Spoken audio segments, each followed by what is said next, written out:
create jobs and education, not mass incarceration.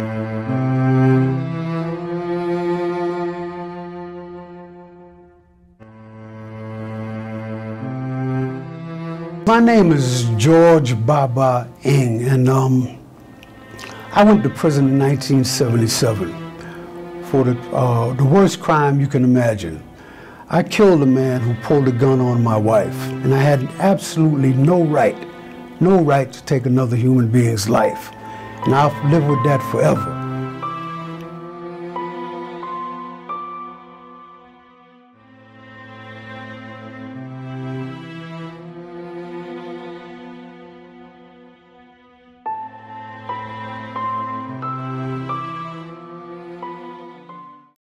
Buffalo, New York.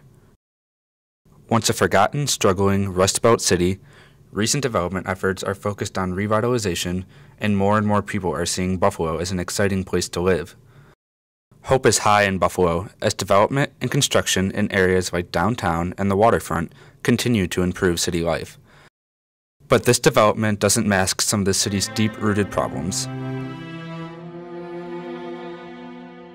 Buffalo is one of the poorest cities in the nation, and in 2014, Forbes magazine named Buffalo the 10th most dangerous city in the United States. Just last year, 15,740 acts of crime were committed in the city, and the men and women who serve their prison sentences often return to prison. This trend, known as recidivism, not only affects Buffalo, but the rest of the country. If the goal of prison is to rehabilitate these former offenders, why do so many return?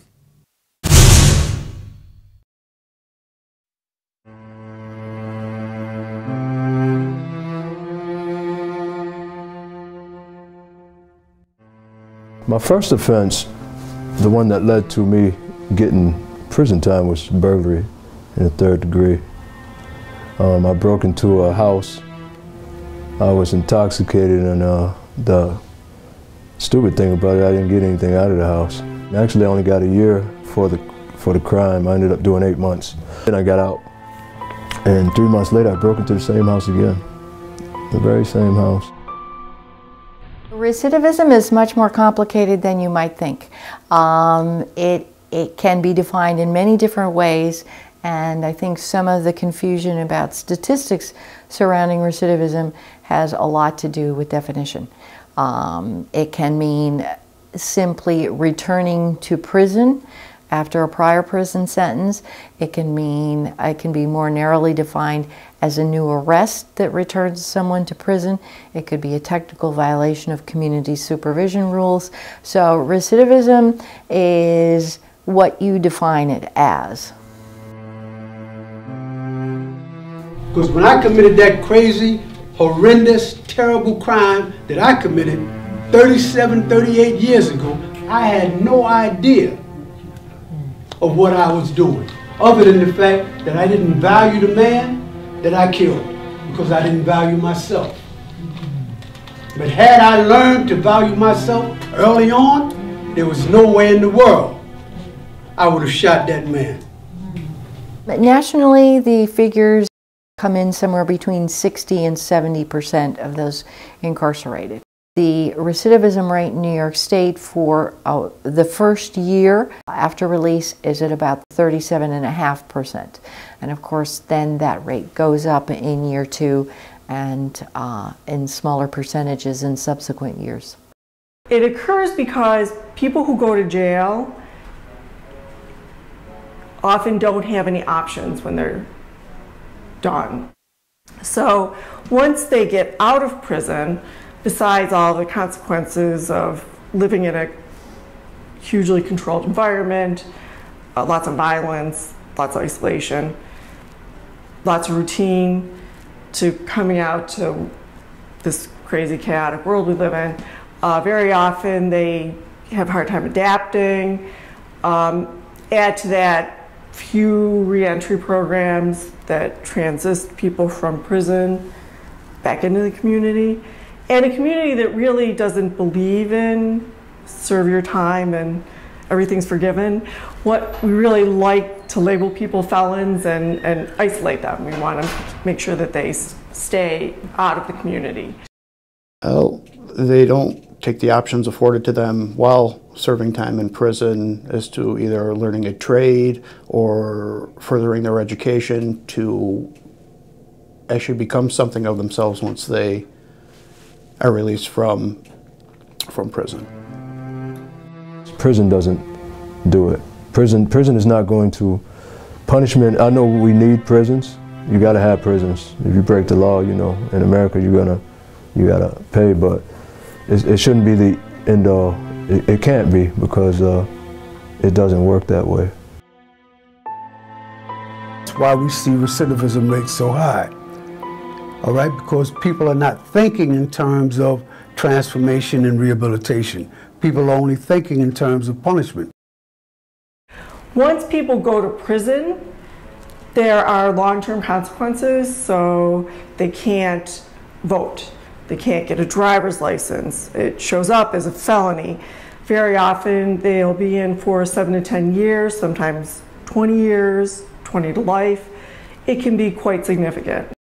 For the most part, people, when they're released to prison, return to pretty much the same circumstances that they lived in when they went into prison. Not much changes.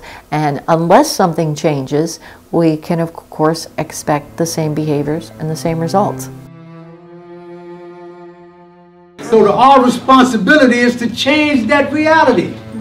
To let brothers and sisters in prison know that there's a community, there's a family, there's a society that cares about them, who is willing to make sure that they have the right things in the prison that will allow them to change and transform their lives so that they can come back out and make amends for their past behavior, no matter what that behavior was. That's restorative justice. That's the community, that's us taking responsibility. And when they come out from prison, to make sure that we have in place for them opportunities.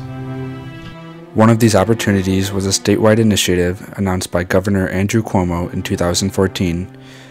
Governor Cuomo developed a program that would have allowed incarcerated individuals access to a college degree provided in prisons across New York State.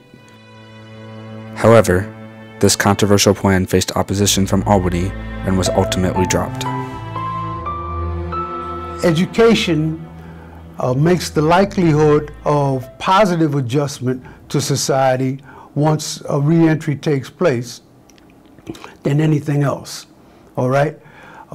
The recidivism rate for people with a college degree coming out of prison is less than 5%.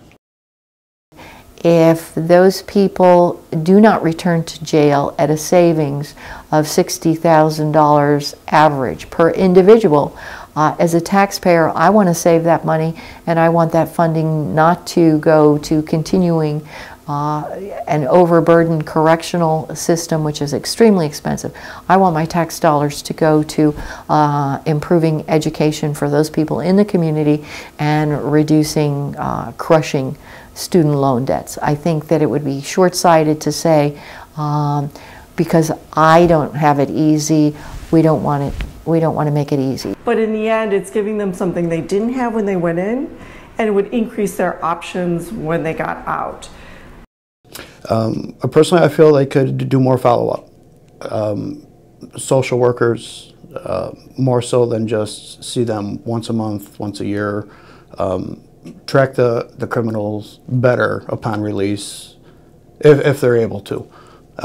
I know they have to check in routinely, whether it be parole or probation, but kind of help guide them, you know, put them with somebody that can help them along and keep them steered in the path of the right direction.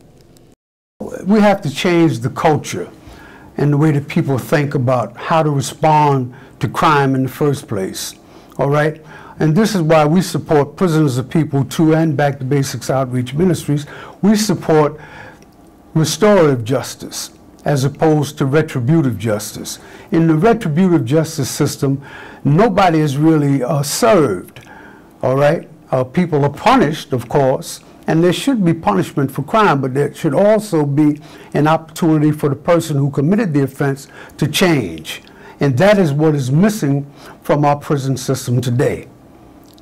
And a lot of people feel that, you know, if you lock a person up, that's the end. And it's really not. It's really not, because people get out. You know, even people that have 25 to life, eventually if they live, they get out.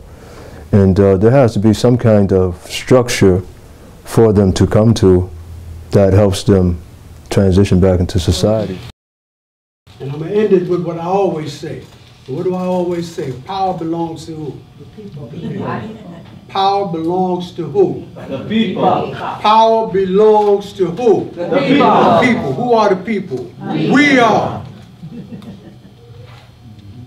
We solve our own problems. That's it. Right?